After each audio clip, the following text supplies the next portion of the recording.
Okay.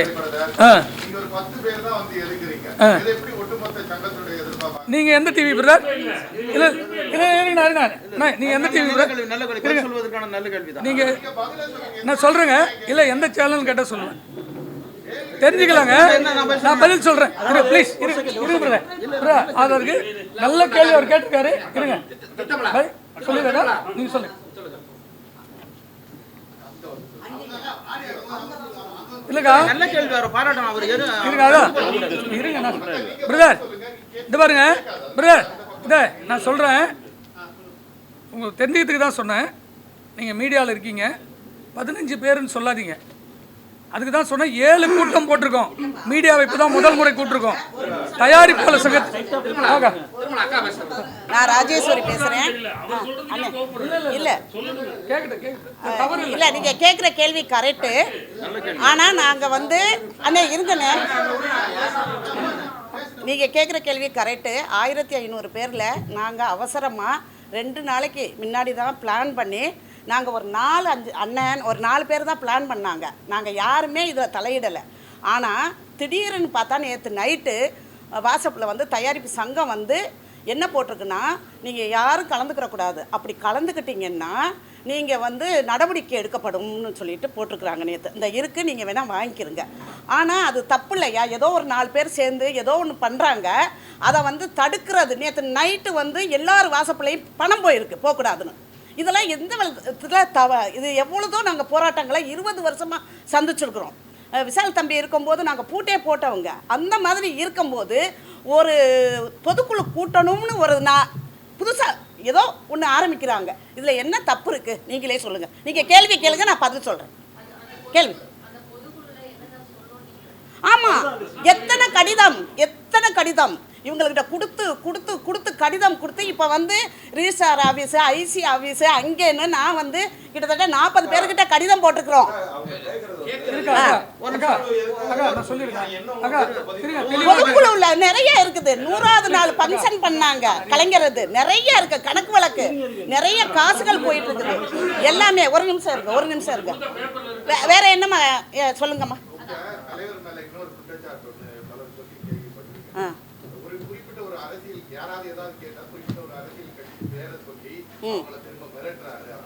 அது உண்மையிலே நடக்குதுங்க. என்ன நடக்குதுன்னு நான் சொல்றேன்.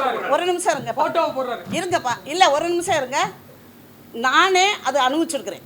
இப்போ என்னுடைய கணவர் வந்து ஃபிலிம் இன்ஸ்டியூட்டில் லெக்சராக இருக்கிறார், கிட்டத்தட்ட 31 வருஷமா. அவருக்கு ஃபைல் போட்டு ரெடி ஆயிடுச்சு, அதை தடுக்கி இருக்கிறாங்க. அப்போ நான் வந்து இப்போ தலைவரை போய் பார்க்குறதுக்கு நான் முயற்சி பண்ணுறேன், சின்னவரை பார்க்குறதுக்கு முயற்சி பண்ணுறேன். என்னையும் தடுக்கிட்டாரு. தலைவர் தான் தடுக்குனது, அது போடவே கூடாதுன்னு பண்ணிட்டாரு. இப்போ கோர்ட்டில் இருக்குது. இப்போ 26ஆம் தேதியே இன்னும் வருது. இதெல்லாம் என்னன்னு சொல்கிறீங்க? ஒவ்வொரு தயாரிப்பாளர்களையும் அச்சப்படுத்துகிறாரு. ஏன்னா இவர் என்ன பண்ணிட்டாரு, தலைவரை பற்றி நான் பேச இங்கே வரலை, தயவு செய்து. அவர் என்னுடைய நட்பாக தான் இருக்கிறாரு தலைவரை பற்றி. ஆனால் சங்கத்தை பாருங்கள். இப்போ பாருங்கள், உங்களுக்கு எல்லாருக்குமே தெரியும் என்ன நடந்துச்சுனாக்கா, பெப்சியோட்ட 1 to 1 யாரா எங்களுடைய சங்கம் வந்து தமிழ் திரைப்பட சங்கம் வந்து ஐயா எம்ஜிஆரும் கருணாநிதி ஐயாவும் சேம்பர்லேருந்து பிரித்து கொண்டுக்கிட்டு வந்து எங்களை அது ஆரம்பித்து வச்சது இந்த சங்கம். அவங்க 2 பேரை விட யாராச்சும் பெரியவங்களா? அப்போ 1 to 1 சேம்பரில் இருந்ததை எடுத்துக்கிட்டு வந்து எங்களுக்கு ஆரம்பித்து வச்சாங்க. அந்த 1 to 1 வந்து இப்போ பெப்சியை உடச்சி இன்னொரு சங்கம் ஆரம்பித்து, இதெல்லாம் தேவையா? இது எங்களையெல்லாம் கூப்பிடணுமா இல்லையா? 1500 பேரை கூப்பிட்டு இதெல்லாம் கேட்கணுமா இல்லையா? நாங்கள் இந்த மாதிரி ஆரம்பிக்க போகிறோம், பெப்சி 1 to 1 வந்து நாங்கள் வந்து நடப்பு, அது என்ன சங்கம், நடப்பு சங்கமா, அதுக்கு நாங்கள் தூக்கி கொடுக்குறோம் அப்படின்னு ஒரு வார்த்தை எங்களையெல்லாம் கேட்கலாமா? கேட்கக்கூடாதாங்க. நாங்களாம் போராடி இருக்கோங்க அந்த சங்கத்துக்காக, எவ்வளோதோ போராடி இருக்கோம். நிறைய பேர் ஜெயிலுக்கு போயிருக்கிறாங்க, நிறைய பேர் எவ்வளோதோ பண்ணியிருக்கிறாங்க. எங்கள் காது கொடுத்து கூட கேட்கலைன்னா என்னங்க பண்ணுறது? இப்போ நாங்கள் சொல்கிற குறைய வந்து ஐயா முதலமைச்சர்கிட்ட போய் நாங்கள் சொல்லணும். அதுக்கு தடுத்தா நாங்கள் என்னங்க பண்ணுறது? எங்கள் படிப்பு செலவு இல்லை, ஆஸ்பத்திரி செலவு இல்லை, சங்கத்தில் இப்போ மெம்பர்ஷிப்பே வரலை. நடப்பு சங்கத்துக்கு போகிறாங்க 1 to 1 தூக்கி கொடுத்ததுலேருந்து. எங்களுக்கு 1 to 1 வேணுங்க, எப்படிங்க கொடுப்பாங்க அவங்க? எங்களுக்கு பதில் சொல்லுங்க. நீங்கள் கேளுங்க, நான் பதில் சொல்கிறேன். இல்லைங்க அமைச்சர் ஆமா ஏன் அதுக்குள்ள கோர்ட்டுக்கு இவங்களே தயாரிப்பாளரே என்ன பண்ணியிருக்கிறாங்க கோர்ட்டில் கொண்டு போட்டு இப்போ கோர்ட்டில் இது போட்டிருக்கிறாங்க ஒரு ஐயாவை சர்ஜையாவை போட்டு போட்டிருக்கிறாங்க இல்ல பண்ணல இப்ப வந்து கோர்ட்ல இருக்குது அவங்க அமைச்சர் என்ன சொல்லிட்டாரா இப்ப கோர்ட்ல போட்டதுனால நாங்க வந்து இப்ப தலையிட முடியாது கோர்ட்ல நீங்க பாத்துக்கிறீங்க அப்படின்னு சொல்லிட்டாரா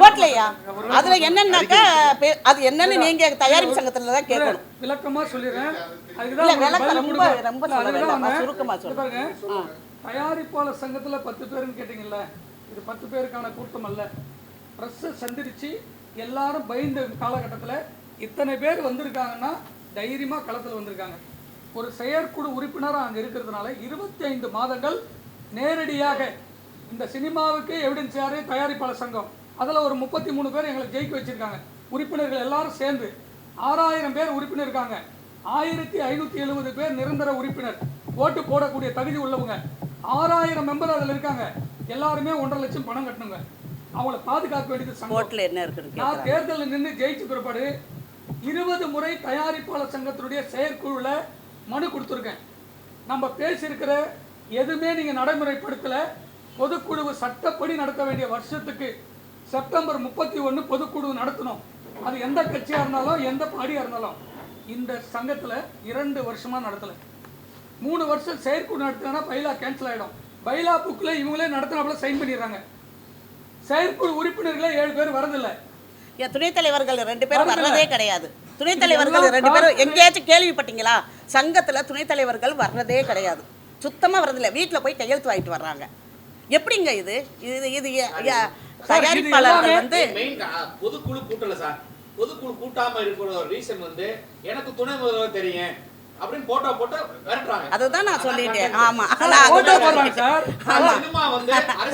இத வந்து ஐயா கலைஞர் இது நூற்றாண்டு விழாவை கணக்குல கோப்படிக்கல ஐயாவும் துணை முதல்வரும் தலையிட்டு இத வந்து இந்த சங்கத்தை காப்பாற்றணும்னு நான் கோரிக்கை வைக்கிறேன் ஆமா இதுதான் கோரிக்கை வேற எதுவுமே கோரிக்கை இல்ல பொதுக்குழு கூட்டணும் தவறா பயன்படுத்துறாரு பொதுக்குழு கூட்டணும் சங்கத்துல இருந்து போனா ஒரு ஆமா பொதுக்குழு கூட்டணும் பொதுக்குழு வந்து பதவி காலம் முடிஞ்சிருச்சா முடிஞ்சு போச்சுனாங்க வருஷத்துக்கு ஒரு டைம் இல்லங்க வருஷத்துல ஒரு நாள் கூட்டியே ஆகணும் வருஷத்துல ஒரு நாள் கூட்டியே ஆகணும் பொதுக்குழு ஓகே ஆமா உங்களோட பதவி காலம் பதவி காலம் இன்னும் இருக்கு அது 2 வருஷம் தான் அதே 3 வருஷம் மாத்திட்டாங்க 2026 பிப்ரவரி வரைக்கும் இருக்கு முழுக்க என்னன்னா ஓகேயா தமிழக முதல்வரோட ஓகேயா நன்றிங்க வணக்கங்க ஏங்க ஒரே ஒண்ணுதான் எங்களுக்கு தேவை பொதுக்குழு பொதுக்குழு அத சொல்லுங்க எல்லாருக்கும் எங்களுக்கு தேவை பொதுக்குழு அவ்வளவுதான் தயாரிப்பாளர் சங்கம் வந்து சட்ட சங்கங்களுக்கே இருக்கின்ற அடிப்படை சட்டத்திட்டப்படி முதல்ல நடக்குது கலைஞர் நூற்றாண்டு விழா ஃபங்க்ஷனோட கணக்குல தெரியல அதுல ஊழல் செய்யப்பட்டிருக்காங்க தான் நீங்க பேசுறீங்களா கலைஞர் நூற்றாண்டு விழா தான் மெயின் ஏன்னா அந்த நூற்றாண்டு விழா சினிமால முக்கியமான தலைவர் தான் கலைஞர் ஐயா கலைஞர் ஒரு நூற்றாண்டு விழா இதே முரளியோட அப்பா நடத்தி சிறப்பா பண்ணாரு இவங்க நூற்றாண்டு விழா பண்ணி அதுல பெப்சிக்கு ஏதோ வரவு செலவு கொடுக்கல அப்படிங்கிறது மிகப்பெரிய ஊழல் இருக்கு அந்த ஊழலை பொதுக்குள்ள வைக்காம எல்லாரும் கேள்வி கேட்பாங்க பொதுக்குழு கூட்டாம இருக்காங்க இதுதான் மிகப்பெரிய குற்றச்சாட்டு அவர் ஆவுனா இதுக்கு என்ன செய்யறாரு உதயநிதி எனக்கு தெரியும் மாண்புமிகு முதல் துணை முதல் தெரியும் அப்படிங்கிறாங்க அவர் அப்படி கிடையாது நேர்மையா செயல்பட்டு இருக்கிற நிர்வாகத்து மேல அவங்கள காட்டி உறுப்பினர்களை பயமுறுத்துறாங்க வருடத்திற்கு ஒரு முறை செப்டம்பர் 31ஆம் தேதிக்குள் சட்டப்படி விதியின்படி பைலா பிரகாரம் ஒரு பொதுக்குழு நடத்த வேண்டும் இதுவரைக்கும் 2 ஆண்டுகள் கடந்து பொதுக்குழு நடத்தவில்லை முன்னாடி நிர்வாகம் விசால் தலைவராக இருக்கும்போது அவர் சங்கத்தில் இருந்த பணத்தை அனைத்தையும் காலி செய்து விட்டார் நிர்வாகத்தில் பொதுக்குழு கூட்டவில்லை என்பதற்காக தான் சங்கத்தையே பூட்டு போட்டு அவர் நிர்வாகத்தை வெளியே அனுப்பினோம் அப்பொழுதெல்லாம் இந்த நிர்வாகிகள் பூட்டு போடுவதற்கு உடந்தையாக இருந்தார்கள் ஆனால் இவர்கள் பதவிக்கு வந்து 3 ஆண்டுகள் செல்கிற போது இவர்கள் எந்த விஷயத்தையும் நடைமுறைப்படுத்தவில்லை விசாலை காட்டிலும் மிக மோசமான சங்கத்தை நிதியை அனைத்தையும் காலி செய்துவிட்டு எந்த ஒரு ஆலோசனை கூட்டத்தை யார் கூட்டினாலும் மூத்த உறுப்பினர்களாக இருக்கக்கூடிய 154 உறுப்பினர்கள் மேற்பட்டவர்கள் மாதம் ஊக்கத்தொகையாக 12,000 ரூபாய் சென்று கொண்டிருந்தது அதை இவர்களுடைய இயலாமையினால் இன்று 5,000 ரூபாய் சென்று கொண்டிருக்கிறது 5,000 ரூபாய் கொடுக்கின்ற ஒரே காரணத்தினால் என்னுடைய சக உறுப்பினர்களை மூத்தவர்களை நான் உங்களுக்கு பணம் கொடுக்க மாட்டோம் என்று இவர்கள் தடுத்து அவர்கள் எந்த சந்திப்புக்கும் வருவதில்லை, ஒரு மீட்டிங்கும் வரதில்லை. ஆல்ரெடி 7 மீட்டிங் போட்டிருக்கோம். அதுக்கு அடுத்தாப்புல அரசாங்கத்தினுடைய பெயரை பயன்படுத்தி சப்சிடி தருவேன் என்று சொல்லி ஒட்டுமொத்த சப்சிடிக்கு அப்ளை பண்ணியிருக்கக்கூடிய தயாரிப்பாளர்களை உங்கள் அனைவருக்கும் நாங்கள் கொடுப்போம் என்று சொல்லி ஃபோனின் வாயிலாக அவர்களையும் எந்த சந்திப்புக்கும் தடுத்து கொண்டிருக்கிறார்கள். உதாரணம், தயாரிப்பாளர் சங்கம் நடத்திய பென்ச்மார்க் ஒரு மீட்டிங், 250 தயாரிப்பாளர்கள் கலந்து கொண்டார்கள். எந்த பிரச்சனையும் நாங்கள் அழைக்கலை, உண்மையிலே அழைக்கவில்லை. 300 தயாரிப்பாளர்கள் கலந்து கொண்டு இதே போல் ஆலோசனை செய்து சங்கம் செயல்படவில்லை, நிர்வாகிகள் செயல்படவில்லை என்று 5 செயற்குழு உறுப்பினர்கள் கலந்து கொண்டு செயலாளர் திரு ராதாகிருஷ்ணன் அவர்கள் கலந்து கொண்டு தன்னுடைய எதிர்ப்பை தெரிவித்தோன் போன ஆண்டு பதவியில் இருந்து கொண்டே. அப்பொழுதும் இந்த நிர்வாகம் காது கொடுத்து கேட்கவில்லை. அதன் பிறகு அர்ஜென்ட் பொதுக்குழு போட்டு செயற்குழுவில் முடிவு எடுத்து அந்த செயற்குழுவே நடக்காத போது அர்ஜென்ட் செயற்குழு போட்டு காலையில் செயற்குழு போட்டு 3 நாளில் அர்ஜென்ட் பொதுக்குழு ராதா பார்க்கில் நடக்கும் போதும் இதே உறுப்பினர்களை மானியம் தருகிறேன், ஊக்கத்தொகை நிறுத்துவேன் என்று சொல்லி அந்த மீட்டிங்கும் தடுத்தார்கள். ஆனால் அதே சந்திப்பில் 300 நபர்கள் கலந்து கொண்டார்கள். ஆனால் இங்கு யாரையும் நாங்கள் அழைக்கவில்லை. வாட்ஸ்அப்பில் மட்டும் என்னுடைய சக உறுப்பினர்கள் யாரெல்லாம் பதிவு செய்கிறோமோ நாங்களே பதிவு போட்டும் ஒரு ஆலோசனை கூட்டம் நடத்த வேண்டும் என்று. இந்த செய்திகள் அனைத்தும் தயாரிப்பாளர்கள் பாதிக்கப்படுகிறார்கள், ஒட்டுமொத்த இண்டஸ்ட்ரியும் நல்லா இருக்குது, என்னுடைய உறுப்பினர்கள் தொடர்ந்து பாதிக்கப்படுகிறார்கள். வியாபார ரீதியாக, விற்பனை ரீதியாக, ரிலீஸ் செய்வது ரீதியாக, தொழில் ரீதியாக அனைத்து சங்கங்களும் எங்களுடைய சங்கத்தினுடைய உறுப்பினர்களையும் தயாரிப்பாளர்களையும் நசுக்கப்படுகிறார்கள். இவர்களை பாதுகாப்பதற்காக தான் இந்த ஆலோசனை கூட்டம். ஒவ்வொருத்தரும் ஒவ்வொரு கருத்துக்களை சொல்லியிருக்கிறார்கள். அனைவரும் அவருடைய கருத்து உண்மையான கருத்து, அதில் எந்த மாற்று கருத்தும் இல்லை. ஆதங்கத்தை பதிவு செய்திருக்கிறோம். எங்களுடைய அனைவருடைய நோக்கமும் சங்கம் நல்லா இருக்கணும், உறுப்பினர்கள் நல்லா இருக்கணும். நிர்வாகிகள் பண்ணுகின்ற தவறால் ஒட்டுமொத்த தமிழ் சினிமாவும் இதுவரையும் அண்ணன் தம்பி உறவாக இருந்த பெப்சியும் தயாரிப்பாளர் சங்கமும் பல வருடங்களாக ஒற்றுமையோடு இணைந்து செயல்பட்ட சங்கம் இந்த நிர்வாகத்தால் பிரிவினை வந்து, உங்களுக்கு தெரியும், எக்மோரில் ஒரு பெரிய ஆர்ப்பாட்டம் நடைபெற்றது. தயாரிப்பாளர்களுக்கு ஆப்போசிட்டாக பெரிய ஆர்ப்பாட்டத்தை அரசாங்கத்தினுடைய அனுமதி பெற்று சேப்பாக்கத்தில் ஒரு பெரிய ஆர்ப்பாட்டத்தை பெப்சி நடத்தியது.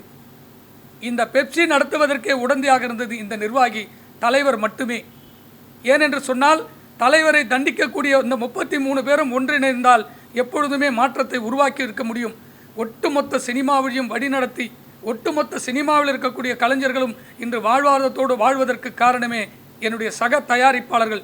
அந்த சக தயாரிப்பாளர்களை மதிப்பும் மரியாதையும் இல்லாமல் இன்று நிற்பதற்கு காரணம் தமிழ் திரைப்பட தயாரிப்பாளர் சங்கம், அதனுடைய தாய் சங்கம். இந்த சங்கத்தை பாதுகாக்க வேண்டியதும் உறுப்பினர்களை பாதுகாப்பதற்காக தான் பொதுக்குழுவை கூட்ட வேண்டும் என்பதற்காக இத்தனை பேரும் கலந்து கொண்டிருக்கிறோம். எங்களுடைய கோரிக்கையாக, எங்களுடைய ஆர்ப்பாட்டமாக, எங்களுடைய மூத்த உறுப்பினர்களுடைய முன்னிலையிலே எங்களுடைய கருத்துக்களை பதிவு செய்கிறோம். நன்றி, வணக்கம்.